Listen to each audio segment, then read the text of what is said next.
আমি আপনি কত আলেম, কতটুকু টুটকা আলেম।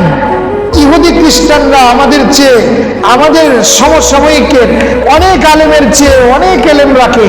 ইহুদি খ্রিস্টানরা হাদিসের এলেম আছে, একটা হাদিসের 16টা কিতাবের হাদিস গ্রন্থের একটা ডিকশনারি, যেটাকে আল মুজামুল মুফাহরাস লি আলফাজিল হাদিস, এত বড় একটি কিতাব, 16টা হাদিসের কিতাবের ডিকশনারি।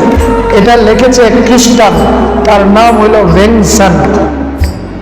বলেন না, এখানে যারা আছেন, এখানে আমরা যারা আছি, আমাদের চেয়ে বড় আলেম ওই খ্রিস্টান। বলেন, হাদিসের ডিকশনারি লিখবে, হাদিসের কিতাব চর্চা না করে লিখছে, আরবি সম্পর্কে অভিজ্ঞতা না রেখে রেখেছে। তাহলে শুধু কিতাব পড়ে আরবি পড়লেই আল্লাহওয়ালা হওয়া যায় না। আল্লাহওয়ালা হতে গেলে আরেক আল্লাহওয়ালার নজর লাগে। সুবহানাল্লাহ।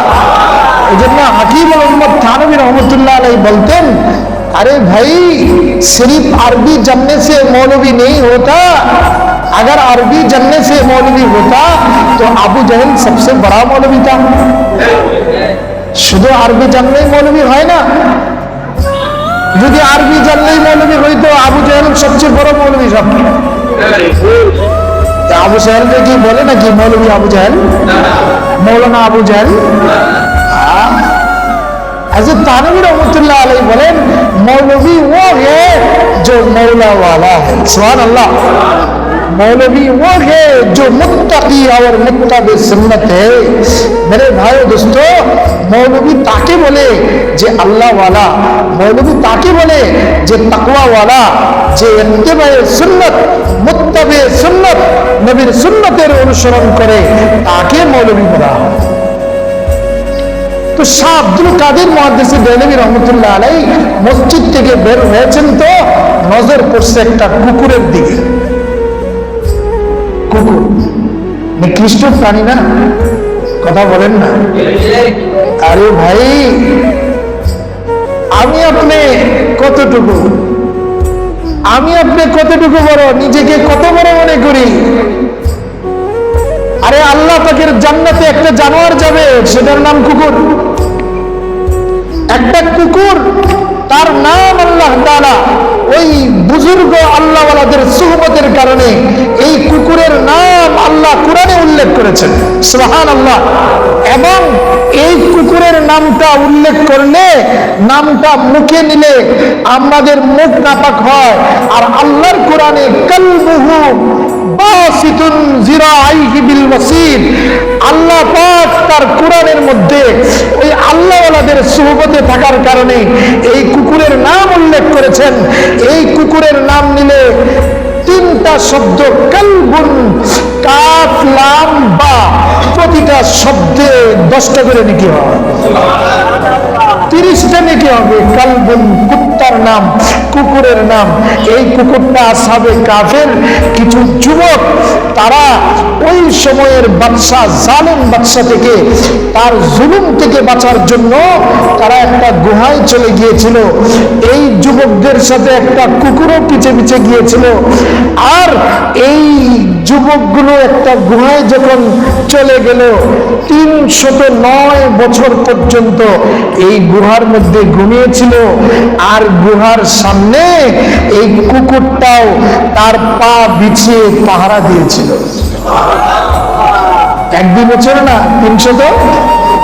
তো একটা জানোয়ার, আল্লাহওয়ালাদের সুহবত, আল্লাহওয়ালাদের মহব্বতের কারণে এই জানোয়ারের নাম এত নিকৃষ্টতম প্রাণী, যে প্রাণীটার শরীরের ভিজা, যদি কারো শরীরে কুকুর যদি ভিজা থাকে আর কারো শরীরে লাগে অথবা কাপড়ে লাগে, তাহলে এই কাপড় এবং শরীর নাপাক হয়ে যায়।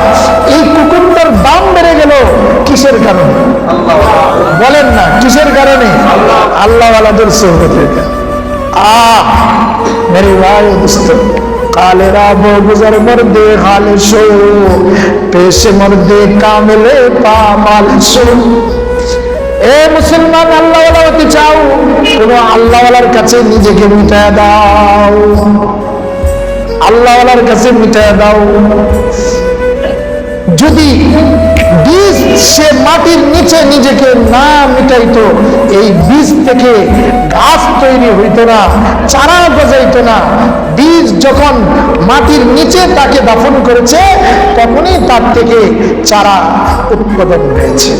এই জন্য মেরে ভাই দোস্ত, আমরাও যখন নিজেকে মিটাইবো, আল্লাহ তাআলা আমাদেরকেও উঁচু করে দিবে।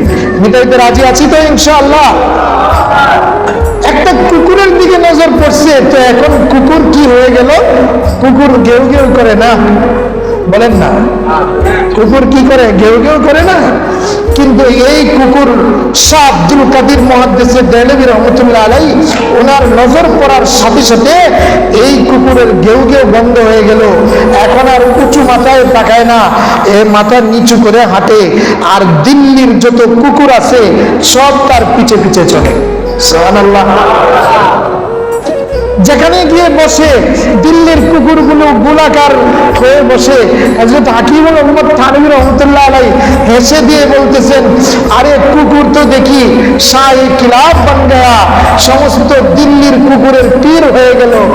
এক আল্লাহর ওলির নজর থেকে হযরত থানভী রহমাতুল্লাহ আলাইহি বলেন, আরে এক कुत्ता जो जानवर है, एक अल्लाह वाला की नजर से वो ये कुत्ता ये जानवर जबकि जीरो से हीरो बन गया, अगर अल्लाह वाला का नजर कोई आदमी और इंसान पर पड़े तो ये अल्लाह वाला नहीं बन सकते। सुभान अल्लाह।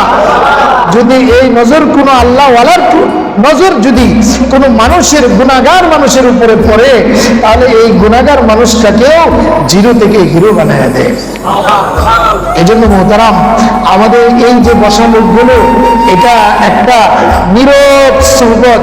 এখানে অনেকের হৃদয়ে তাহাজ্জুদের নূর আছে, অনেকের কলবের মধ্যে দান সদকার নূর আছে, অনেকের হৃদয়ের মধ্যে বিনয়ের নূর আছে।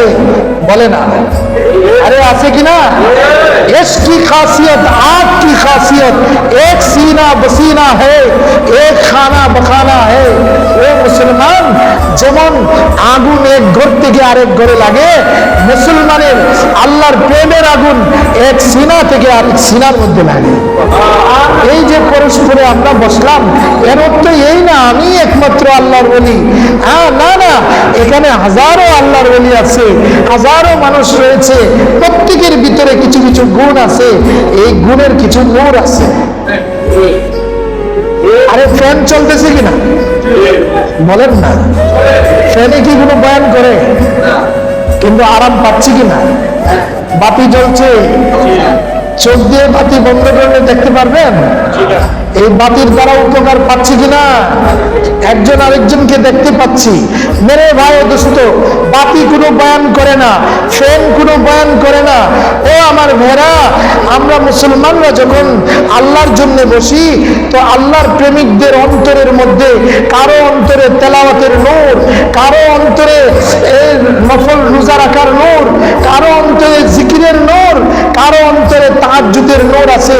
এই নূরের ফোকাস একজনের হৃদয় থেকে আরেকজনের হৃদয়ে স্থানান্তরিত হয়। আরে এখানে কেউ মারুম হবে না, সবাই কিছু না কিছু দেখবেন, উঠে যাইবেন তো হৃদয়টা ঠান্ডা হয়ে যাবে। হ্যাঁ, হুজুর আমার তো বুঝে আসলো না, আমার তো বুঝেই না। আরে বুঝবেন বুঝবেন। দেখবেন জ্বরের রোগীকে মিষ্টি খাওয়াইলে বলে তিতা লাগে। কথা বলে না?